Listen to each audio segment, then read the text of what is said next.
어떻게 보면은 책에 들어있는 내용을 너무 많이 풀어내기보다는 우선 저의 이야기를 하고 여러분의 질문을 받아서 답변을 드리고 싶어서 우선은 저의 이야기로 시작을 해보려고 합니다. 우선 질문을 드리자면요. 저는 이 책을 어떻게 쓰게 되었을까요?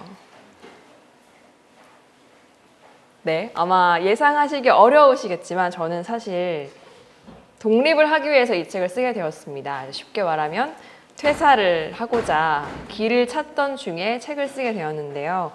이제 저도 뭐 증권사를 다니고 방송국, 언론사 다양한 활동을 한 끝에 제가 그동안 했던 경력들을 시너지를 낼 수 있는 금융감독원 홍보기획이라는 일을 하게 되었습니다. 굉장히 어떻게 보면 방송 홍보 불모지였던 곳에서 방송 홍보를 처음으로 시작할 수 있는 자리여서 콘텐츠 기획부터 뭐 채널 발굴, 방송 진행 정말 다양한 역할을 다 할 수 있어서 정말 좋은 자리였지만 위기가 찾아왔습니다. 뭔가 부모님이 자랑스러워하는 회사라서 다녔던 것이 사실이었고 사람들이 부러워하는 자리여서 혹은 제가 나가고 싶어도 그 좋은 직장을 왜 나와? 라는 질문에 답변을 제가 하지 못하는 거예요. 그렇게 그냥 다른 사람들의 시선에 의해서 꾸역꾸역 4년차까지 다니고 있더라고요. 그러다가 저도 이제 스타트업 하시는 분들 이렇게 많이 만나뵈면서 그럼 나의 비전은 무엇일까? 나의 인생에서 내가 추구하는 가치는 무엇일까? 혹은 꼭 비즈니스맨이 아니더라도 우리가 인생이라는 업을 일으키는 기업가로서의 정신이 무엇일까 생각을 하게 되었습니다. 그리고 마침 또 좋은 기회가 오게 되었는데요. 제가 너무나 힘들게 회사 생활을 하던 중에 어디 좀 가서 털어놔야겠다라는 생각에 회사 앞에 있던 정신과를 가게 됐어요. 그런데 저의 이렇게 검사를 하시더니 제가 공황장애와 우울증 초기라는 진단을 내려주신 거예요. 근데 저는 그 말을 듣고 오히려 너무 홀가분하고 마음이 가벼워지기 시작했어요. 왜냐하면 어떻게 보면은 부모님이 좋아하셔서 다녔던 회사, 사람들이 그냥 부러워하는 것 같아서 다녔던 회사였는데 이제는 나를 지켜도 되겠구나라는 생각이 들면서 이제는 나를 위해서 살아봐야겠다라는 결심을 하게 되었습니다. 그래서 퇴사를 결심하게 되었는데 그렇다면 무엇부터 준비를 해야 할까라는 생각을 하게 됐어요. 그래서 마침 요즘 이제 사람들을 위해서 뭘 해줄까 이런 질문을 많이 던지더라고요. 그런 질문을 저도 저 스스로에게 해보게 되었습니다. 마침 요즘에 그 재능을 연결해주는 플랫폼이 많이 있길래 저도 난 뭘 해줄 수 있을까 하는 걸 찾아보기 위해서 그냥 저를 한번 여기에 던져봤어요. 그러다가 많은 이렇게 좋은 반응이 왔던 것은 제가 당신을 마케팅해드리겠습니다. 나는 사람 마케터입니다. 라는 컨셉이 좋은 반응을 받게 되었습니다. 왜냐하면 뭐 증권사에서 조직 인사 업무를 하였고 이후에 지금 회사에서 홍보기획과 마케팅을 하였고요. 또 그 사이에는 기자와 작가, 또 아나운서와 라디오 PD로 일을 했기 때문에 이런 접점을 그리고 이런 역할, 역량들을 잘 합쳐서 내가 당신의 스토리와 스피치를 만들어주겠다라는 컨셉으로 많은 사람들을 만나게 되었습니다. 그리고 또 저의 차별화였던 점은 제가 아나운서였지만 타고난 아나운서가 아니라 발표 불안을 겪던 또 심각하게 겪던 아나운서였던 점입니다. 이게 제가 대학 시절 사진인데요. 다들 활짝 웃고 있는데 저 뒤에 저만 유난히 좀 긴장한 표정을 보실 수 있어요. 근데 실제로도 정말 준비를 많이 해갔지만 제가 앞자리의 패널이었음에도 불구하고 그 방송 직전에 친구에게 앞자리를 양보하고 난 도저히 못 앉겠으니까 너가 대신 나가달라고 하고 저는 뒤에서 다시 조용히 자료 조사만 하고 오게 되었습니다. 그만큼 발표 불안, 뭐 울렁증 이런 게 정말 심하구나라는 걸 한번 느끼게 되었고요. 그 이후에 많이 계속 이걸 이겨내려고 노력을 했던 것 같아요. 그 과정을 살짝 건너뛰어서 마침내 제가 이제 생방송을 하게 되는 한국경제TV의 앵커가 되었는데 문제는 제가 직접 원고를 쓰고 뭐 리서치 다 하고 제 원고로 방송을 하는데도 너무 떨린 거예요. 그래서 목소리가 막 염소 목소리처럼 떨리는 거예요. 눈동자도 계속 떨리고. 그래서 결국에 한 달, 2달 아마 못 갔을 거예요. 그 프로그램 폐지라는 소식을 받게 됩니다. 그리고 그 폐지 소식과 함께 PD분께서 민지 씨는 이 길이 아닌 것 같다. 지금이라도 다른 길을 알아봐라 라는 말을 저를 이렇게 앉혀놓고 냉정하게 해주시더라고요. 그래서 그때 울면서 집에 왔던 기억이 나요. 그래서 아, 이 길을 포기해야 되나? 라고 하던 순간에 거의 2달 만이었을 거예요. 12월에 그렇게 이제 잘리고 다음 해 2월에 지역 MBC에 합격을 하게 되었어요. 그래서 정말 운이 좋았죠. 그래서 아나운서이자 라디오 PD로 일을 시작하게 됐는데요. 이때 가장 좋았던 점은 지역 MBC는 인력이 굉장히 부족해요. 그래서 모든 일을 다 해야 돼요. 그래서 그 지역엔 또 연예인이나 성우가 없다 보니까 방송 중간중간에 들어가는 광고까지 다 저희가 만들고 녹음하고 뭐 새벽부터 저녁까지 모든 방송을 뭐 진행하고 뭐 원고를 쓰고 출연자를 섭외하고 만들고 뭐 광고 기획, 캠페인 기획 모든 업무를 다 해야 하더라고요. 근데 그 덕분에 제가 되게 많이 성장을 할 수 있었고 또 그때 발표 불안을 많이 극복할 수 있었어요. 왜냐하면 다 생방송이다 보니까 오늘은 이렇게 해보니까 좀 덜 떨리네. 오늘은 이렇게 해보니까 좀 안 떨리네. 이런 식으로 계속해서 실험을 해본 거예요. 그런 결과로 어떤 마인드 세팅, 마인드셋, 무언가 실전에 들어가기 전에 마인드셋을 꼭 하고 가야 되는구나. 그리고 그걸 어떻게 해야 되는지를 많이 정리를 하게 되었습니다. 그래서 이제 당신을 기획하는 마케터로 이제 시작을 하게 되었는데 굉장히 신기하게 첫 멘티가 왔어요, 저에게. 어떤 친구였냐면요. 이제 신림동 고시원 3수생이었어요. 경찰 간부 후보생 시험을 준비하는데 이제 3수에 접어드는 친구였고 동생이 굉장히 아프고 가정이 되게 넉넉지 못했어요. 그래서 빨리 이번 시험에는 꼭 붙어서 어머님께도 가정에 보탬이 돼야 한다, 효도를 해야 한다 이런 압박감이 좀 컸던 친구였어요. 그런데 이 친구의 이야기를 들어보니까 최종 면접에서 5명을 뽑는데 지원자들끼리 채점을 같이 해보니까 자기가 지금 6등이라는 거예요. 이 면접을 정말 올인을 해야 하는 상황이었어요. 그래서 같이 어떻게 보면 첫 멘티여서 애정이 가기도 했고 너무 이 친구의 이런 절박한 상황에도 공감을 해서 연구를 막 시작했어요. 그래서 경찰 간부 후보생에게 필요한 뭐 인성이나 뭐 그런 역량 이런 거를 다 조사를 하고 그리고 평가 항목이 어떻게 구성되어 있는지 평가 항목들이 요즘에는 그 면접 전에 다 공개를 해주거든요. 그래서 어떤 평가 항목이 어떤 내용 위주로 보고 있는지를 다 분석을 해서 이 친구에게서 그런 점들이 있다는 것을 설득할 만한 그런 재료를 다 찾기 시작을 했어요. 그래서 이 PPT에는 다 다루지 못했지만 간단히 말씀을 드리면 이 친구가 갖고 있었던 일상생활의 소재 중에서 뭐 간단히 예를 들면 지나가다가 스터디가 5분 앞둔 상황이었는데 어떤 할머니께서 리어카를 끌고 가시는 거예요. 그래서 나는 그냥 벌금을 내고 이 할머니를 끝까지 도와드리고 지각을 선택하였다. 이런 소재들을 일상생활에서 찾기 시작했어요. 왜냐하면 3년간의 고시 생활을 했기 때문에 많은 그런 활동은 없었거든요. 그래서 뭔가 일반 우리 시민들에게 봉사하고 헌신하는 자리이기 때문에 이런 그런 가능성, 깜냥을 보여줄 수 있는 재료를 열심히 찾았고요. 그 다음에 이제 재료만 있으면 되는 게 아니라 그런 것을 어떻게 전달할 것인지도 중요하잖아요. 어떤 사람으로 느껴지는가도 중요하기 때문에 이 공직자, 간부로서의 그런 자질이라고 할 수 있는 뭐 신뢰감, 겸손함, 혹은 또 경찰 조직이 굉장히 상하 관계가 좀 있기 때문에 예스맨의 자세도 계속해서 보여주기 위해서 이미지나 스피치 트레이닝을 하게 되었습니다.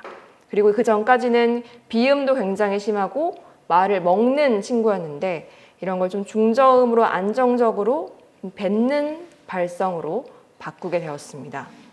그래서 또 그리고 가장 큰 문제였던 것은 3년 동안 문제풀이식 혹은 체력시험 이 고시 생활에만 집중하다 보니까 그 외부 세상과의 단절이 계속 쌓여온 상황이어서 제가 무슨 말을 걸어도 모의 면접을 보려고 말을 걸어도 말을 못 하더라고요. 재료를 잘 준비했는데도 말을 못 하는 거예요. 그래서 말문이 막히고 머리가 하얘지는 증상을 어떻게 또 좀 극복할 수 있을까 고민을 하다가 이제 자기의 생각을 이렇게 전개를 해서 논리적으로 일단 말할 수 있는 그런 능력을 계속 연습을 했어요. 뭐 짧은 칼럼을 주고 이거를 1분 동안 이렇게 논리적으로 전개해서 이야기해봐라. 이런 훈련을 계속 했었고요. 또 그 밖에 이 친구가 왜 자꾸 말문이 막힐까를 보니까 그 서술어부 쪽에 어휘력이 조금 부족하더라고요. 그래서 신문을 매일매일 숙제를 내주면서 너가 평소에 쓰지 않는 서술어부의 어휘들을 다 채집을 해서 평소에 계속 쓰고 너의 것으로 만들어라. 계속 체득을 시켜라 라고 이야기를 했습니다. 그리고 그렇게 자연스럽게 문장 구성력과 어휘력이 강화되었고 뭔가 자기의 생각을 이제 말로 할 수 있는 단계로 조금씩 나아갔습니다. 그리고 특히 굉장히 완벽주의 성향이 조금 있던 친구여서 어떤 말을 뱉지 못하는 이유를 또 찾아보니까 뭔가 완벽하게 만들어서 말하려고 하더라고요. 그래서 말을 못 뱉는 거예요. 다 만들고 말하려고 하다 보니까. 그래서 일단은 모든 사람이 이제 면접에서 하는 것은 대화이기 때문에 너가 완벽하게 말하지 않아도 괜찮다. 너의 생각을 일단 끝맺음을 하고 이어나가면 된다. 그런 식으로 좀 강박관념, 완벽주의를 내려놓고 또 조금 자존감을 높일 수 있는, 그리고 틀려도 괜찮다. 이런 마인드셋을 많이 해줬어요. 그래서 마침내 합격을 하게 되었어요. 5등, 6등이었던 친구가 5명 안에 들어서 합격을 하게 되었고요. 이때 이제 이런 울면서 뭐 전화와 카톡을 주는 이 친구를 보면서 아, 내가 굉장히 삶의 의미와 삶의 에너지를 잃고 살았던 시간들이 이렇게 지나가고 아, 내가 누군가가 자기의 자리를 찾아가는 과정에서 뭔가 역할을 할 수 있구나라는 걸 처음 느끼게 되었습니다. 그리고 이 첫 멘티 이후에도 많은 분들을 만나게 됐는데 뭐 지방에는 사실 멘토가 되어줄 분이 많지가 않잖아요. 학원도 많지가 않고. 그래서 지방에서 저에게 이렇게 개인적으로 연락을 해주고 뭐 제 블로그를 보고 이렇게 연락을 해준 친구들이 있었어요. 그래서 열차를 타고 올라와 준 2명의 대학생이 있었는데 2명 다 그 5대 은행에 모두 합격해서 자신이 원하는 은행으로 선택해서 입사를 할 수 있었습니다. 그때 한 친구가 저한테 들려주었던 말이 저에게는 되게 힘이 되었는데요. 자기가 지금까지 준비해오고 노력해온 것들이 있었는데 이거를 100% 보여줄 수 있게 도와줘서 고맙다 이런 말을 했었거든요. 그래서 아, 이 길이 맞구나 이런 걸 저는 한 번 더 느끼게 되었습니다. 그 밖에도 다양한 기업, 그 이직하시는 분들도 많이 뵀고요. 면접 그리고 뭐 승진 그리고 그 밖에도 또 이제 스타트업 분들 같은 경우에는 요즘 투자를 받기 위해서 투자 유치 발표를 많이 하시거든요. 그리고 투자 유치 발표를 한 후에 또 Q&A가 이어져요. 어떻게 보면 또 새로운 분야의 면접인 거예요. 그래서 이런 분야로 요즘은 많은 분들을 만나는 중이에요. 그래서 이 스타트업 마케팅이나 면접, 채용 이런 것들을 잘 보니까 공통점이 다 있었습니다. 어떻게 보면 마케팅은 우리의 이런 서비스, 우리의 가치를 사라. 그래서 너희들의 지갑을 좀 열어달라라고 소비자를 설득하는 과정이잖아요. 나머지 두 가지도 조금 지원자분들에게 불쾌할 수 있지만 비슷한 맥락이 있었어요. 스타트업 같은 경우에는 우리는 이러한 솔루션으로 사회 문제 혹은 소비자의 문제를 해결해 줄 테니까 우리에게 투자를 해라 라는 방법으로 설득을 하고 있었고요. 또 이제 면접 같은 경우에는 지금 너희 회사가 이런 상황이고 이런 문제를 겪고 있으니까 나를 뽑아서 이런 문제를 해결해라. 어떻게 보면 굉장히 비슷한 맥락이 있었습니다. 그래서 결국에는 설득이 중요하다라는 것이었습니다. 그래서 이제 간단하게 표로 보여드리자면은 이제 면접을 준비할 때 이제 면접관들이 굉장히 바쁜 와중에 들어오게 됩니다. 그래서 이렇게 많은 거의 뭐 수십 명이 수백 명이 면접을 들어올 수 있겠죠. 면접 지원자로서요.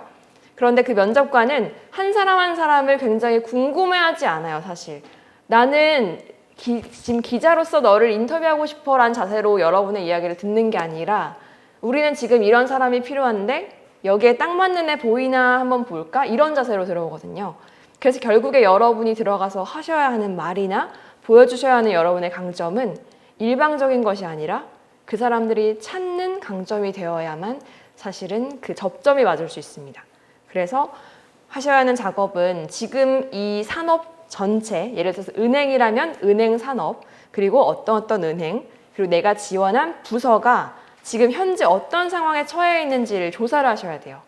그래서 이 경우에는 뭐 다트, 그 기업의 사업 보고서가 분기마다 올라오는 사이트가 있습니다. 다트에 가서 상황을 한번 공부해 본다거나 아니면 구글에 가서 최신 뉴스를 다 찾아보면서 아, 지금 이 회사 이 부서가 어떤 프로젝트를 하고 싶어 하는구나. 아니면 어떤 먹거리가 조금 이제 지지부진하니까 다음 먹거리로는 이거를 찾아가고 싶어 하는구나. 이런 걸 다 조사를 하셔야 됩니다. 그래서 그럼 이 시점에서 왜 이 채용이 떴는지를 보실 수가 있겠죠. 아, 이 상황에서 이 채용이 뜬 것은 이런 사람을 원하는 것이겠구나. 정리가 되잖아요. 그럼 그들이 필요로 하는 그 인재가 나라는 거, 내가 바로 그 솔루션이라는 것을 준비를 하셔야 돼요.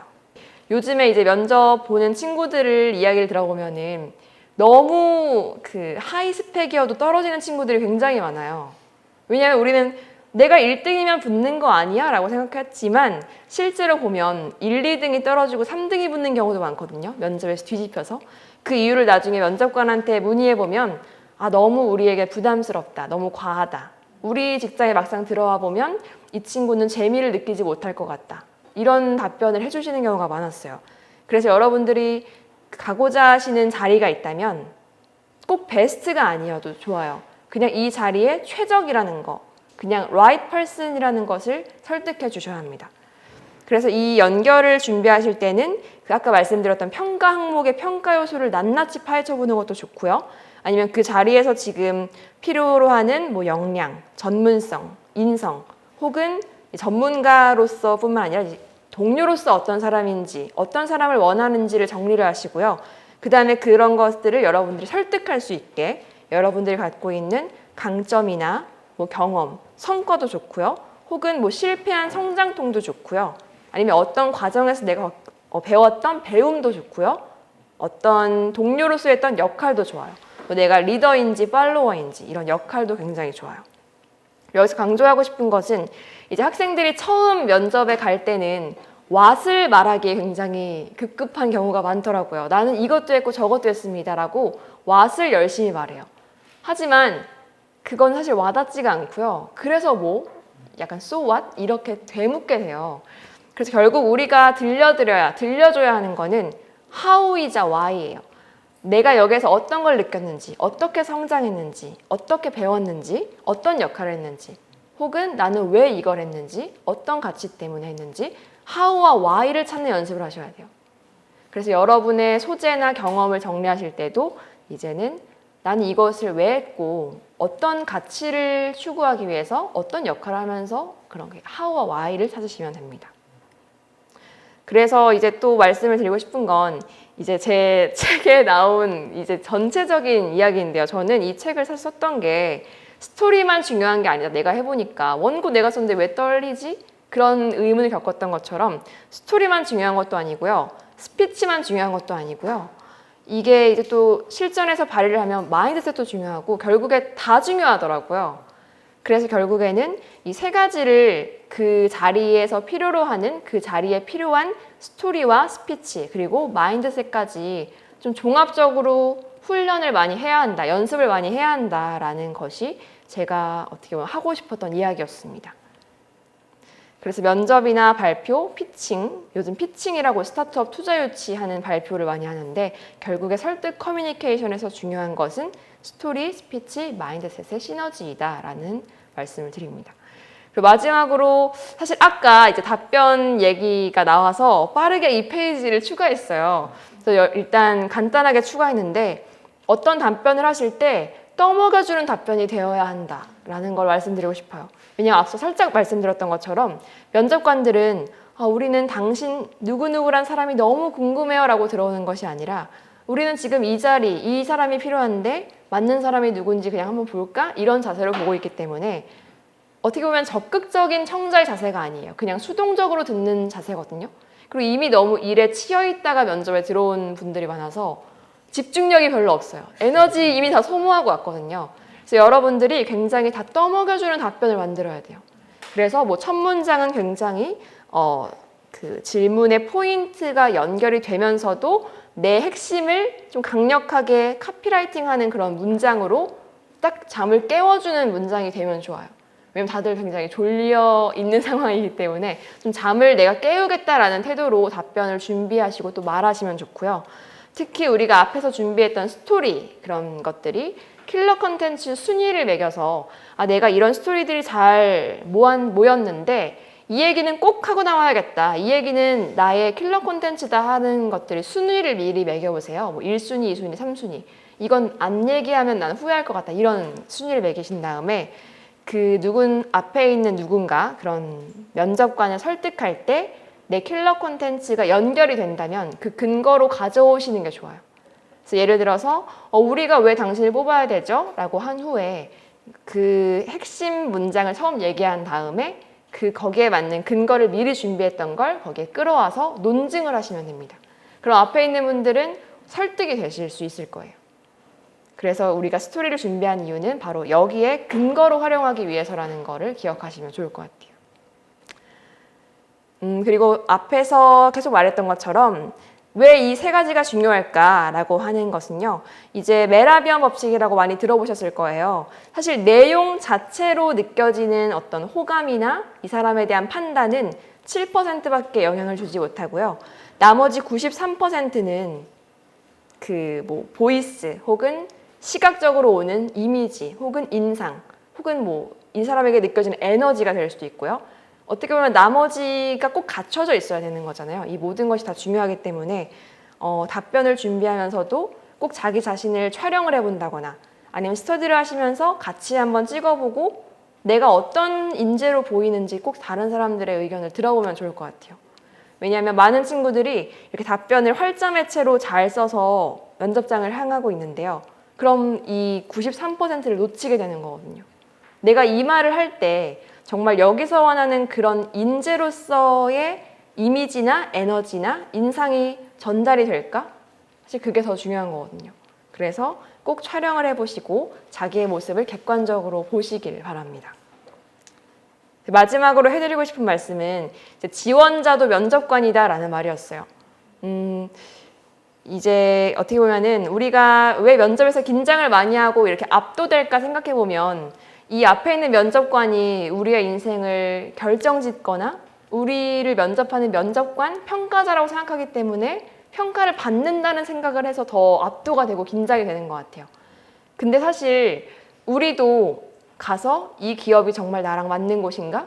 여기 앞에 있는 면접관들은 어떻게 보면 나의 상사가 될 수도 있는데 이분들이 나랑 같이 일할 사람으로서의 좀 적합한 분들이실까? 어떻게 보면 여러분들이 이제 면접관에 대해서 판단해야 되는 거거든요. 동시에 면접관인 거예요. 그래서 여러분들도 자존감을 잃지 말고 가셔서 꼭 이제 압도되기보다는 주체로서 당당하게 이 기업을 보고 오시면 좋겠어요.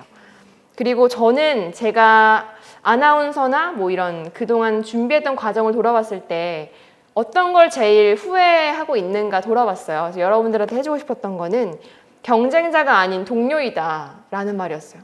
저는 그때 왜 그렇게 경주마처럼 이렇게 가리고 옆에 있는 친구들을 경쟁자로 봤는지 모르겠어요.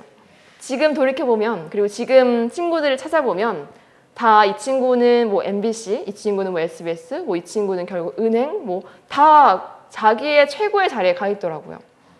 그리고 아나운서를 꿈꿨지만 아나운서가 안 되었더라도 공영방송의 PD가 된 친구도 있고요. 다 나름의 자기의 자리에서 너무 역량을 발휘하고 있는 거예요. 자기의 꿈을 이미 이루고 있는 거예요. 그래서 그때 내가 이렇게 미래, 어떻게 보면 지금의 우리를 봤더라면 조금 시야를 넓힐 수 있었을 텐데 경쟁자가 아니라 결국 먼 훗날에는 어딘가에서 제 역할을 하고 있는 내 동료일 텐데 라는 생각을 왜 그때 못했을까 싶더라고요. 그래서 여러분들도 이 자리가 어떻게 보면 한 자리를 두고 싸우는 자리가 아니라 그냥 모든 회사에 여러분들의 자리를 찾아가는 과정이라는 것을 아셨으면 좋겠고 옆에서 같이 면접 보는 친구가 경쟁자가 아니라 동료라는 것도 꼭 아셨으면 좋겠습니다. 그래서 오늘 이렇게 부탁을 받아서 저희 이 책이요. 이제 여기 써 있는 것처럼 저한테는 어떻게 보면은 첫 책이고 또 홀로서기, 독립이라는 꿈을 이루어준 책이에요. 그리고 어떻게 보면 결심을 하게 해준 책이고요. 또 여기 이렇게 또 바쁘신 퇴근 후의 시간에도 여기 와주신 우리 김경준 마케터님의 첫 작품이기도 해요. 그래서 저희에게는 이게 처음이거든요. 그래서 또 저희에게 의미가 있는 만큼 또 여러분에게도 인생 다음 장을 열어주는 그런 책이 되었으면 좋겠습니다. 감사합니다. 네.